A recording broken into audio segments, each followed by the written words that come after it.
एक सहेली ने दूसरी सहेली से पूछा, बच्चा पैदा होने की खुशी में तुम्हारे पति ने तुम्हें क्या तोहफा दिया? सहेली ने कहा, कुछ भी नहीं।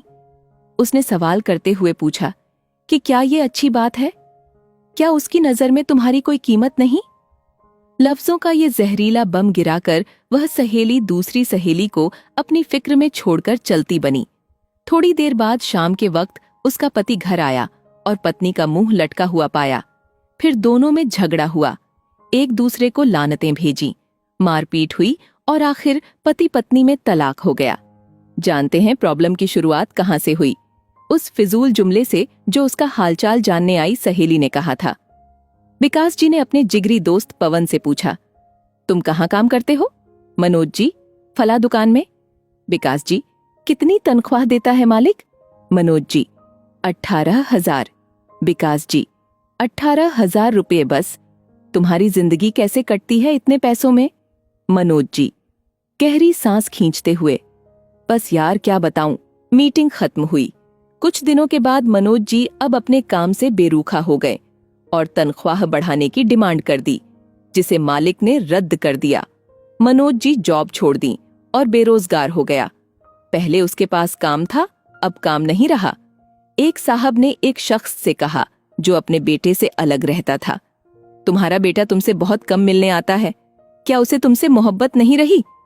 बाप ने कहा, बेटा ज्यादा व्यस्त रहता है, उसका काम का शेड्यूल बहुत सख्त है, उसके बीवी बच्चे हैं, उसे बहुत कम वक्त मिलता है। पहला आदमी बोला, वाह यह क्या बात हुई, तुमने उसे पाला पोसा, उसकी हर ख्वाहिश पूरी की, अब उसको बुढ़ापे में व्यस्तता की वजह से मिलने का वक्त नहीं मिलता है। तो यह ना मिलने का बहाना है। इस बातचीत के बाद बाप के दिल में बेटे के प्रति शंका पैदा हो गई। बेटा जब भी मिलने आता वो यही सोचता रहता कि उसके पास सबके लिए वक्त है सिवाय मेरे।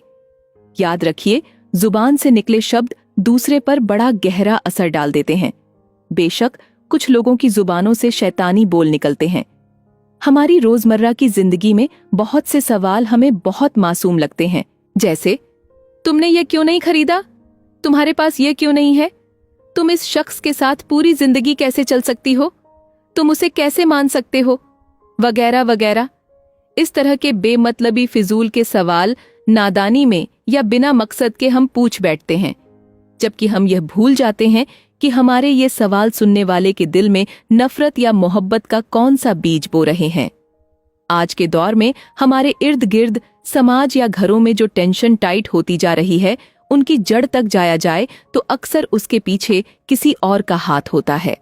वो ये नहीं जानते कि नादानी में या जानबूझकर बोले जाने वाले जुमले किसी की जिंदगी को तबाह कर सकते हैं। ऐसी हवा फैलाने वाले हम ना बने।